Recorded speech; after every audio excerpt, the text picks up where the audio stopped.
Anyway, well, this should spice things up because are we on the brink of World War III? There you go. You're all paying attention now because, I mean, the really incredible, audacious, well, we assume it was Israel, booby-trapping of all of those pages and the walkie-talkies and solar-panelled contraptions that started firing off on Hezbollah in Lebanon the other day. And, well, I mean, it was astonishing to say the least. But what is this going to lead to next? Is there a risk of an Israeli ground invasion of Lebanon? Are they going to follow through and now try and sort of do something with boots on the ground? And if they did, would that lead to an all-out war? Well, let's speak now to Fleur Hassan-Nahoum, who's Israeli Foreign Ministry Special Envoy and former Deputy Mayor of Jerusalem. Fleur, it's great to have you on the programme. Now, first of all, Israel have not claimed a responsibility for, well, I don't believe they have, something may have changed, for the pages and the walkie-talkies, but one assumes, due to their silence, that that is as good as what do you think is going to happen next? What is the intent? Well, let me just remind everyone, Alex, that this started on the 8th of October with Lebanon. As you know, on the 7th of October, we were viciously attacked with an attempted genocide, killing 1,200 people, taking 250 hostages. But on the 8th of October, unprovoked, Lebanon, or Hezbollah in Lebanon, started attacking Israel. Now, we've had 10,000 rockets thrown at the north of Israel, so much so that 70,000 people have been evacuated from their homes. So imagine a scenario in England where a neighboring country is throwing 10,000 rockets. That enough would have been, I guess, enough for any normal country to say, well, somebody started war with us, let's start war. But, you know, we were busy in the south trying to fight to get our hostages home, trying to fight to push the enemy, genocidal enemy back. And now we have to deal with Hezbollah in Lebanon because they pose an existential threat. They have 10 times more the armaments that Hamas have in the south. This is all, of course, sponsored by the Islamic Republic of Iran. They have 150,000 rockets pointing at Israel. And so, yes, this could very well lead to a war that we didn't want, and a war that we didn't start. And something that they could do to stop the whole thing is just comply with the UN resolution 1701 that forces them, or supposed to have forced them, to go back north of the Litani River, and they haven't done it. So here we are. So do you think that it is possible that Israel could see some sort of ground invasion into Lebanon? Or is this enough to destabilise their communications network, to strike fear into the heart of Hezbollah, where they no longer know whether their contraptions are going to blow up or not, to destabilise them enough that it will put them back in their box? Or is there going to be a further offensive, do you think? Well, we really don't know. We had the leader of Hezbollah, Hassan Nasrallah, yesterday talking about how they're going to be retaliating. And the truth is they haven't stopped attacking Israel for a long time. They killed 2 Israelis last night in a strike. You won't hear that in the news. And today they've continued to send rockets.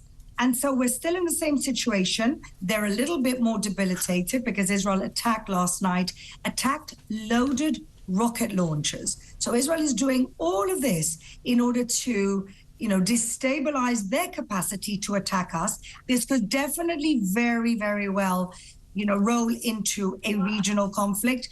But all Hezbollah has to do is go north of the Litani River and comply with the UN resolution that is supposed to get them to do that.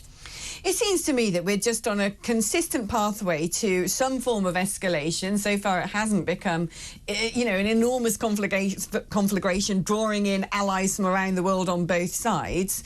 Is there any hope or any format or any sort of situation under which you could see a sort of stepping back, a sort of normalisation, a sort of downing of tools and saying, right, OK, we don't like each other, but we're going to just stop all of this? Well, this is how Israel's been living for the last 76 years, with hostile neighbors. Some of them actually made peace with us. So there's always hope. But the problem, Alex, is that all of this, and what I don't think people connect the dots, is coming out of the Islamic Republic of Iran. Iran is funding, facilitating, training Hezbollah, as well as Hamas, as well as the Houthis who attacked Israel last week, and as well as a lot of the Islamic fundamentalist violence going on in the West.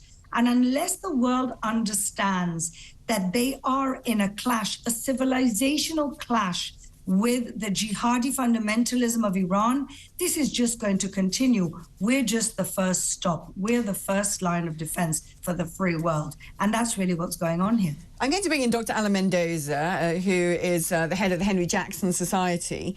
I mean, we often say, particularly on this programme, that yes, we must point the picture of Tehran. They're the huge sponsors of these terrorist outlets, the proxies, through the IRGC. They do what they want in any country. Not only that, they're also happy to throw a load of weapons at places like Russia in their constant attack on the Western world at large. And it seems to me Iran really doesn't have many friends. So why on earth doesn't anyone do anything about Iran? What is everyone so scared of? Well, that's a question, isn't it? I mean, we've had Iranian bad behaviour dates back, to the beginning of this regime in 1979. The Iranians have always planned to extend their revolution beyond their borders, and indeed they have been funding those terrorist groups, supporting various militias in different countries in the region, and conducting terrorism globally. There was, of course, an attack on a Jewish centre in Buenos Aires in 1994. There have been attacks all over Europe, including, of course, in the UK, where Iran has been responsible for trying to assassinate journalists here in the UK. So it is amazing we've allowed them to get away with it for so long. I suppose that the reasoning is that, firstly, everyone is still frozen and paralysed by the idea of the Iraq war in the region, thinking, well, we don't want that again, despite Iran being a totally different sort of kettle of fish here.